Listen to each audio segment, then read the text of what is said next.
flying above the sun, flying above the sun. Can't see myself, can't see no one.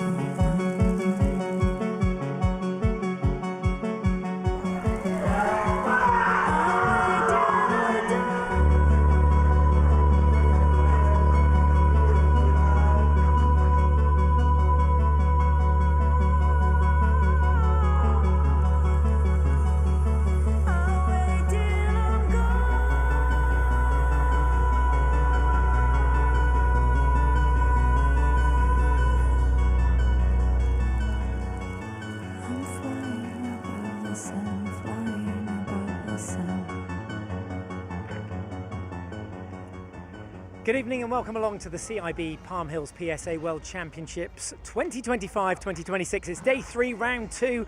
All the action coming from the Palm Hills Sports Club, and here courtside at the Glass we've got Jana Sheehat and Vanessa Atkinson with us here in the studio. Lots to get through this evening. We're going to be focusing, our main theme is on coaching, so lots of coach interviews coming from the likes of James Willstrop, Greg Gauthier, Kareem Darwish and Rob Owen. That's all still to come in the show. But first, we're going to be talking about the withdrawal of Mohamed El Shorbagy. He is out of the tournament. Vanessa, what more do we know? Well, he pulled out of the last 2 events prior to this, Hamburg Open, and then wasn't able to compete at the European teams either. I was hoping that maybe he was just kind of being careful and saving himself for these 2 big events that are yet to come. But unfortunately, the first match that he played against Joseph White, he came through that one, but he must have maybe tweaked it again. It was a torn glute muscle, I think, originally, so I don't know the extent of it. Yeah, grade 2 tear last he'll time. still be in the British Open. Okay, and Jana, any extra insight from behind the scenes? Yeah, it's just unfortunate to see a legend in one of the sports, one of the GOATs, to just kind of crumble down physically, and the body just isn't really helping anymore. And he's a former world number 1 obviously, and former world champion, and he's been in the top 10 for a million years, and it's just very sad to see him his Keep body saying not a really. million years. I've got the actual stats there because everyone keeps it's a bit of a long time, a million years. 15 years and 4 months, a total of 801 weeks inside the top 10. That's 5,600 days. Yeah, so I still hear it a million years. Okay, so a million years it is. Well done. But yeah, the 2017 champion Mohamed El Shorbagy is out. There's plenty more news from the side courts as well. We're going to get into coaching. So the big question is sort of like the importance of coaching, the relevance of it, the evolution of it, if you like, and just sort of your own personal stance on where we are with it. So Vanessa, where do you want to start? What is the importance of having a coach these days? I mean, I think it's a massively important role, but I think it's particularly important for sort of juniors and young players. The clips that we're seeing here, that's former top players sort of working with current top players, and that's the coaching role that's getting all of the attention, all of the, that's on camera. But if you use James Willstrop as an example and you ask him what his most important role is as a coach, he wouldn't say Mustafa Asal, he would say the juniors back at home at Pontefract and the kids that we work with. Oh, did he say that though? He would say that. I think I can confidently speak for him. Okay, well let's see if he does say that in the interview, because we do ask him, and it's very clear, I think, where his heart lies. Yeah, but I think that's where a coach can make the most impact. It's where the biggest part of their role, that's what happens behind the cameras quietly every day after school. That's where the real work is for the coaches, and we want top coaches and good coaches working with kids, not just working with top players. It's really interesting when I think about my personal experience as well. I haven't played a long time on the tour because I retired early, unfortunately, but I definitely was shaped as a player in my junior career way more than I did in my pro years. And I think your early years playing is what really shape you as a player, and the influence of your coach at that time is just major. And I think that's what obviously you can change technically and tactically along the way, but how you look at the sport and how you look at yourself and your confidence being built it happens all the time during your early years, and I think that's just huge. And one of those coaches, they don't really get mentioned either, do they? The coaches that that formed players like Paul Cole and Mustafa Asal. They don't, and the players now, because they're sort of the celebrity status of the former pros, it kind of gets overhyped slightly, and I feel like their role gets overplayed a little bit. I agree, because it's very unfortunate to, the spotlight is only on the players where, I mean, makes sense, but when they're playing pro and it's not really what happens before. I mean, obviously if you're in a team junior player, then that's great. Maybe that's a couple from every country, but the rest of the players, they don't really get that spotlight, hence their story isn't really shown or told. And I think that's what differs the junior and the pro, and I think we just need really to put the spotlight a lot more on the coaches from the early years. Okay, we've mentioned a few names there, but let's hear from Greg Gauthier, a former world champion himself. I caught up with him early this morning, and here's what he had to say about coaching. So Greg, how many players exactly are you coaching these days? I've got 4 or 5 players that have full time, and then I've got some players that come visit me in Prague. It could be for a week or 2 or 3 weeks. So it can be pro players or some juniors. So that's how I work, Yeah, I was going to say, how does that process work? They drop in and see you for how long, and what sort of things do you work on with them? So obviously, they kind of text me through social media like Instagram or they get my number somehow and then see my availability. Obviously, they try to come as much as possible, and then some of them, let's say if I don't know them, I will ask some videos to see how they play and what needs to be done with them, that I can anticipate things and see the level. And then once they're in Prague, I'll try to bring as much as I can do and as I can see, and depending on the time that fits, also you can't make magic like this within a week or 2, but try to bring a bit of addition to what they already have, I don't like to change an extreme to another extreme, but I like to bring just bit by bit, and bring a little addition, to their game, And you're one of a handful of coaches that's won a world championship, but has also coached a player, Nour El Shibini, to 2 world championships. So I was just wondering how that compares, the player versus coach. Well, actually, it's totally different. It's actually more stressful to be on the outside of the court than being inside of the court. I prefer to play than be sitting, and I don't control what's happening. But it's a good challenge. I love being part of her team, and coaching someone that is looking to win titles like the World Open or any other titles it's amazing for me. I love competition. I used to compete on court, and now I like to compete obviously off court, but with them obviously. Good stuff. Thanks very much. Good luck this week. Thank you. He's had a very busy day. He's been down to see Siva Sangari Subramanian progress through to round 3, and Nour El Shibini in action, third up this evening on the glass court. What do we make of what Greg Gauthier had to say there? Vanessa, we'll start with you. I mean, he kind of says it himself. There's kind of a limited impact that you can have, especially if you're talking about sort of fully formed professionals. I mean, players like Mohamed El Shabaghi that he works with, and Shibini, they've came to him and they were already world champions at the point that he started working with them. But that doesn't mean that he doesn't have any impact, and he certainly has had an impact with Shibini. They seem to have a really good relationship. They're very, very different as players and as people, but I think that works quite well. She's naturally really relaxed. He brings that intensity that she maybe needed, that bit of urgency in her training and in her match play. And when they first started working together, we could really see that in her movement into the front corners that he'd obviously worked on with her.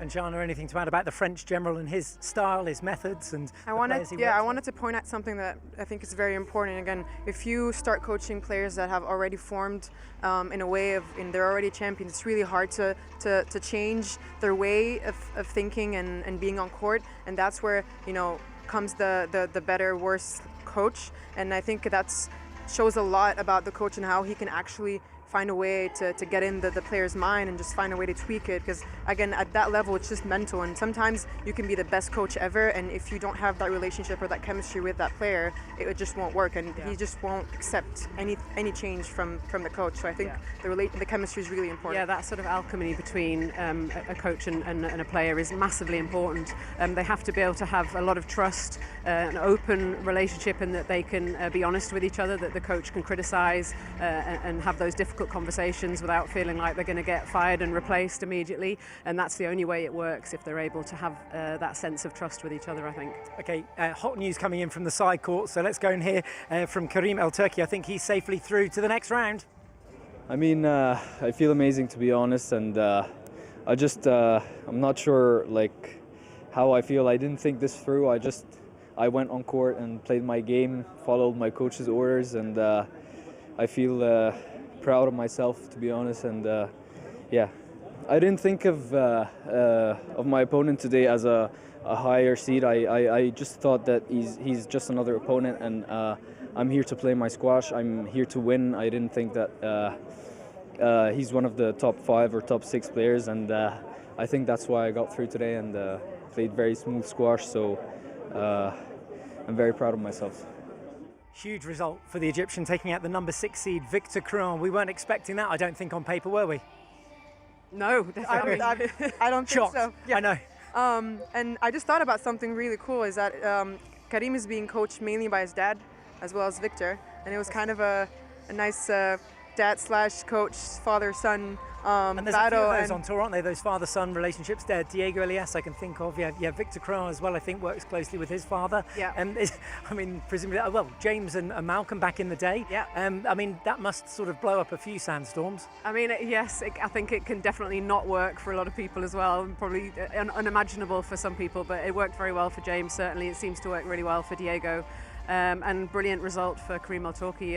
Not without form though, he's been playing really well all season, so not an upset certainly, but not a massive surprise. He's very dangerous. As I said, it's been a busy morning. We've been running around with the crew here on Squash TV to get as many coach interviews as possible. That's our theme of the day, so let's hear from another one in the form of Karim Dawish. Karim, great to catch up and talk a little bit more about coaching and your own personal style. What would you say that is? Well, yeah, coaching is now very important in the game, and you know, in our days we didn't have the luxury to have our coaches in all our major tournaments, but now the players are lucky to have their coaches in all the majors, and yeah, we're in the World Championship, the most important tournament on the calendar, and yeah, everyone is excited about it. And you've got the top-seeded player, Hania El Hammamy, and I'm keen to understand a bit more how your relationship with her here in Egypt and Laura Massaro and Danny Massaro back home in the UK, how does that work? How do you communicate with Hania? You know, being world number 1, you have to have a team behind you, and I'm glad we have a very strong team, whether here in Egypt or with Laura and Danny.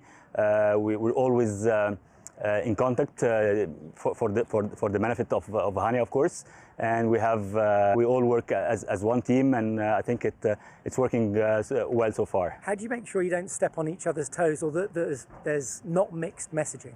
Well, everyone has his own role. I think Laura and Danny, they work more on the mental side. I work more on the tactical and strategic side, and we're working together as a team, and we're complementing each other. And then as far as coaching goes here in Egypt, we're seeing a lot of Egyptian coaches going abroad to places like the US. So is that a problem, do you think?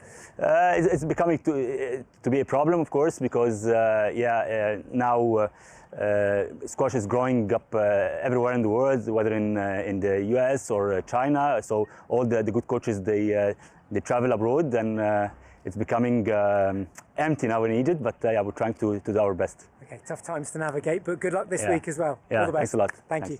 And Hania El Hammamy up first this evening on the glass court. Is there a problem? Have you lost all your Egyptian coaches here? Are they all going to China and the US, as we're hearing there? Yes, that is very true. I heard a very shocking stat a couple weeks ago that there are more than 100 Egyptian coaches in China.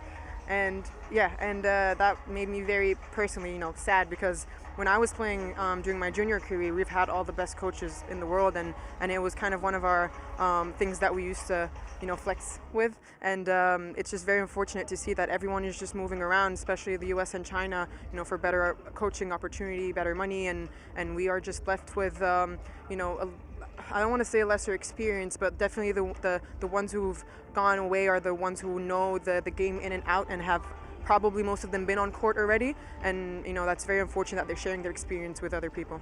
Vanessa, I guess that exposes the program here at a junior level, and I know that we've sort of felt the repercussions over in the UK. You got some sort of personal experiences from the British Open, for example. Yeah, I've travelled to quite a lot of junior tournaments, including the British Junior Open, which has a large number of Egyptian players that play there, and I'm certainly seeing sort of an erosion of the basic principles that coaches should be instilling in their players. Which are? fairness, integrity, respect towards referee, respect towards your opponent. It's getting less and less. I'm seeing some really, really bad behaviour, not just from the Egyptians. I'm seeing it in a lot of junior squash, but certainly a lot of the Egyptian players I'm not aren't disagreeing at all, and that.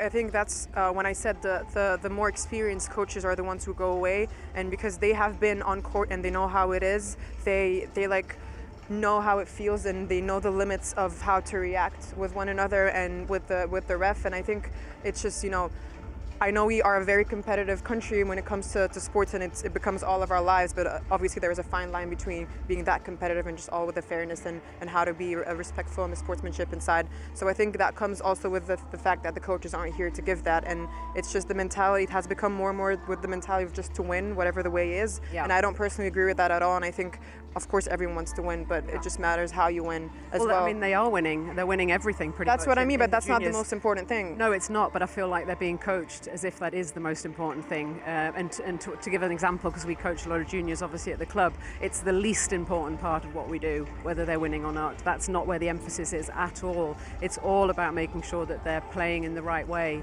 And if they're not doing that, then the win is absolutely meaningless, in our opinion. Well, is that why the rest of the world are behind? If the Egyptians are being coached how to win from an early age, is that why they're dominating the scene? Possibly, but I think what I'm seeing in terms of their style of squash is that they are being coached to win and not coached to develop as players. So I think they're often possibly training too hard at a young age. They're being coached to win matches through sheer intensity, hard hitting, rather than developing skills over time. And I don't think that will necessarily hold them in good stead as they mature. And I think there'll be a big drop off as well of players. I always compare not even my generation, like the younger generation with the older.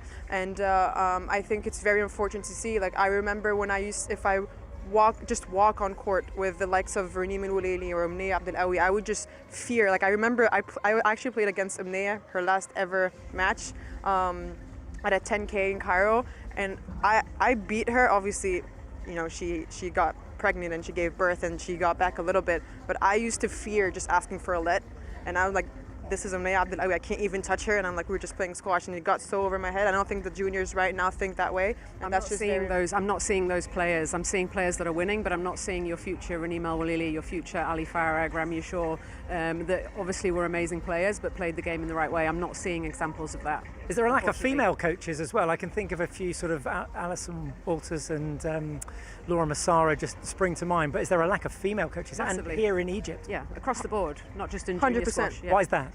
I don't know. It's a pity, really, because I think that female coaches can bring something to the table. That, you know, it's a generalisation, obviously, but I think women are often, you know, they're good communicators, good collaborators. They can bring different qualities to the table to male coaches. You know, not necessarily always. I mean, James has much more of those qualities than I do, for example, so he's a unique one. But yeah, I think it's a pity, and it's great to see Laura Massaro coaching at a top-level woman, because even the top women are being often coached by men. And just to talk about the chemistry and the loyalty that you mentioned earlier, having to be like a female player and having on your corner a female coach is just, I have no words even to describe how huge it is for us. And it's just the mental part of it and the emotional part of it. Like the coach has been on court, and there's a lot more. The thing is that people think that just the coaching is, you know, technical and tactical. That is the least thing that happens. It's a lot more of, you know, what goes through the mind, the mental part, and having a female coach by your side just helps it 100 times more. I like the fact that that she sort of Hania El-Hami added Laura Massaro as a coach, but she didn't necessarily get rid of the former coach. You know, and they obviously have a really good working relationship. They complement each other. They complement each other, but I also don't think it needs to be that cutthroat. This idea that everything's justified in the pursuit of greatness. I think there's a loyalty aspect that's really important. You should stick with the coach that's put all that time and effort and attention into your game. And yes, if you have the freedom to go and work with other people, that's great. So I think that's fantastic that that's working so well. Good stuff. Great chat. Thanks very much on that one. We've got another coach to hear from now. It's Rob Owen. Rob, your first time in Egypt. How does it feel? It's been amazing, really. It's I didn't tour myself to Egypt, so we went to Pakistan, place like this, and I've talked to guys who've been here, and it's a lot better than I thought it was going to be, if I'm being quite honest. What were your expectations? My expectations were it was going to be sort of, it's just not quite as sophisticated as the actual squash. I thought the setup, the glass court is unbelievable. One of the best setups I've seen. The Palm Hills, the clubs, the people, the atmosphere. It's so friendly. It's been an unbelievable experience. You know, I'd definitely love to come back. It's been a mistake of mine not coming here before, to be quite frank. I don't travel much, but I'm really glad I've come here. Why now then, as a coach? I've got a lot of players now. I mean, I potentially had 8 players playing this event, so I decided some time ago you coach these guys on a daily basis. You need to see it live sometimes, and obviously, the players feel I can make a difference. Whether I make as much difference as they think, I'm not sure. We'll see that. But I mean, I've got 10, 11 players in the British Open, so you've got to support these guys on the tour playing these events, and watching live is just so different from watching on Squash TV. Which obviously you see a lot, but it's just the way the players interact, it's the way they're around the courts, the little things off the court, the little things on the court, the movements, the whole thing. So you need to be here to do it properly. And when you've got a player like Paul, who's got a realistic chance, of course you've got other players who've got a realistic chance of winning the event, if I can make 5% difference, 1%, 10%, I should be here. Is this his best chance to win it this year, Paul Cole? No, that's 5 years ago. No, he has got a chance now, of course, he's got a good chance, he's number 2 seed. It's difficult winning tournaments in Egypt. Diego proved you can do it, and he was extraordinary. He's well prepared. He's very well prepared. He wasn't in a great place a year ago, and he played it last year. I didn't feel not playing as well, but he's playing as well as he probably ever has done now. Just about. He's back at that World #1 level. He had a week with me before he came here, and preparation very well. Very happy. Very confident. And look, it's match by match. We discussed the matches match by match, but I mean, he's got a good chance. Yeah, of course he has. He's there to win. No other reason. Good luck this week. Thank you. Cheers, thanks. Jean is still here with us in the studio as well. We're talking coaching all day today. Johnny, I know it's something that's close to your heart and something that you do as well. Yeah, I've been at it for, someone asked me the other day in Switzerland, 29.5 years. I was coaching at the end of my PSA career all the way through until I finished. I had another fatigue period, which Peter Marshall knows all about. And then once I got through that, I've been coaching basically for 20 years in Zurich. So seen, you know, a lot of the top Swiss players, such as Dimitri Steinmann. I worked with him, you know, from the age of 12 until he was about 19. And as is the way, players, you know, they venture out and they look for other options once they get to the PSA Tour. Well, as you did as well. Why did you leave Australia to go to Switzerland, for example? At that time, back in the early 90s, we needed to base over in Europe because, you know, we were looking for ways to get established there, get in the league system there and be able to, you know, earn an income. And a steady income came in the form of leagues. And in my case, and some of the other players, you know, if you were not right at the top, you did a little bit of coaching as well to fund your tour, you know. Sounds good.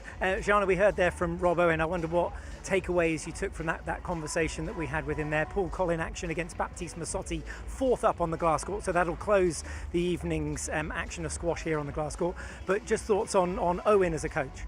I mean, we'll see how Cole is going to perform the week, and that will prove the point on whether or not the coach physically being around the player for the week would make that much of a difference or not.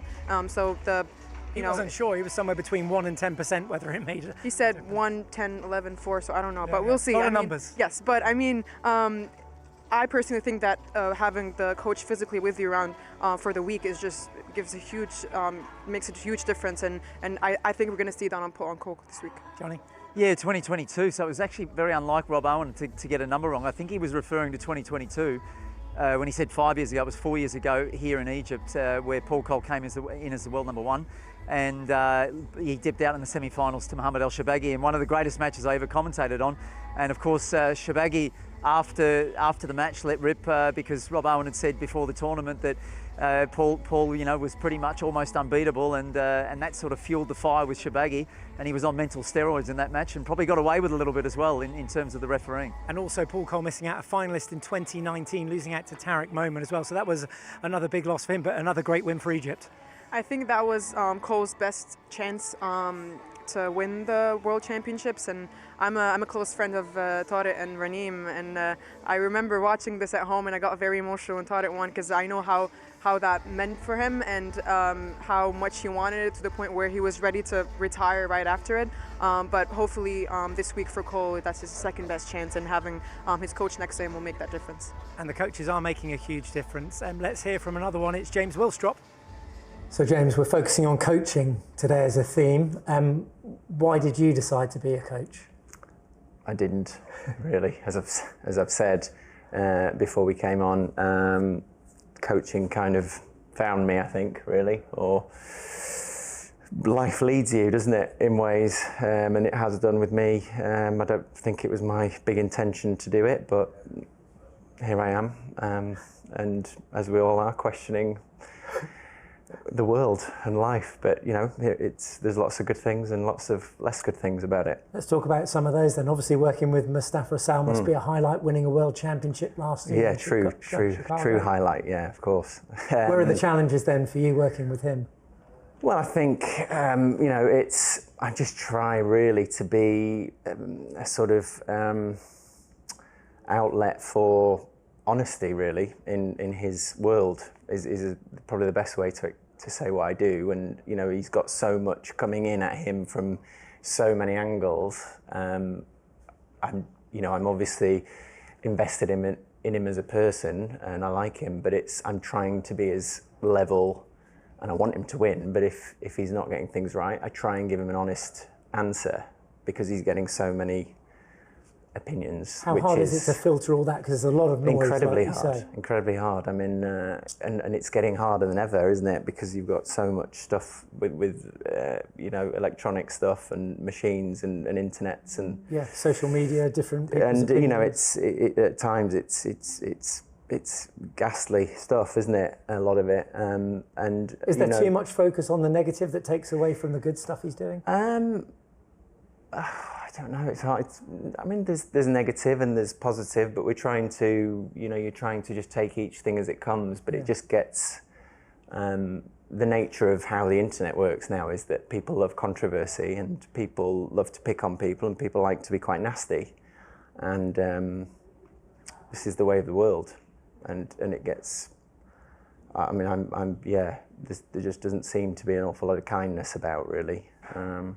So all I can do is face what I face with him every day, and as I do with all the players that I have, and try and help him. And you know, my life is about lots of other players as well, and the coaching me and Vanessa do at the club. We just try and the junior stuff as well. I guess that's a key area. It's massively important for us.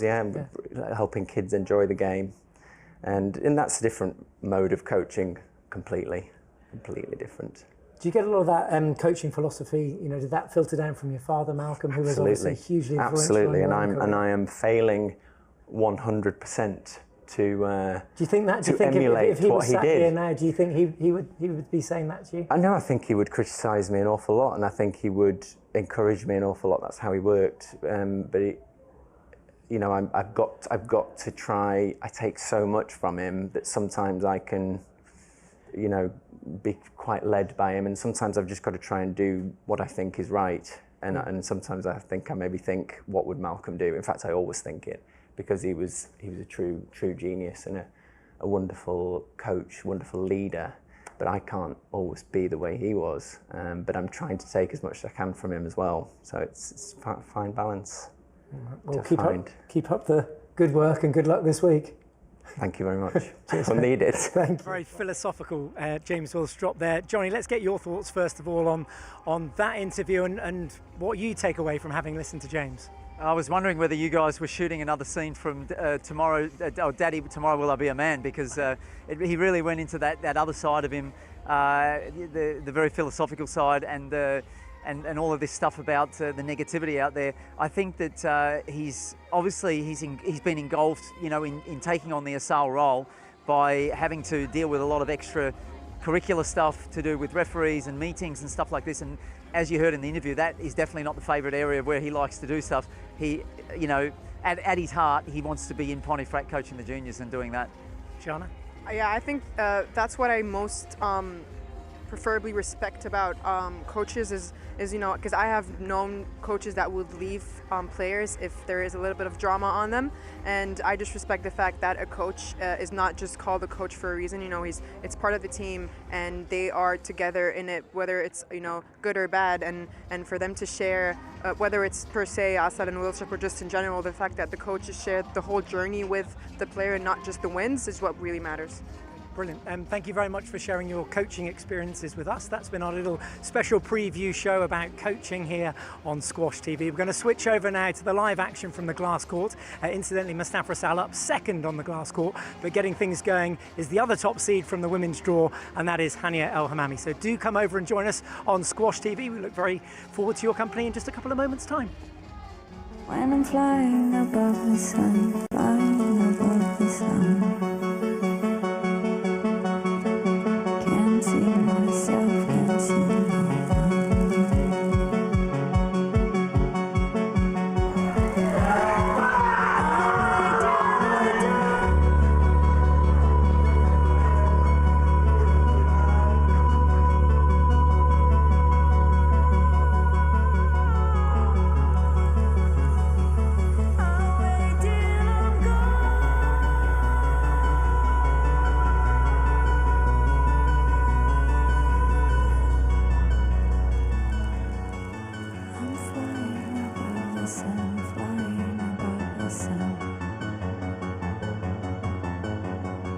Good evening. Welcome along to day 3, round 2.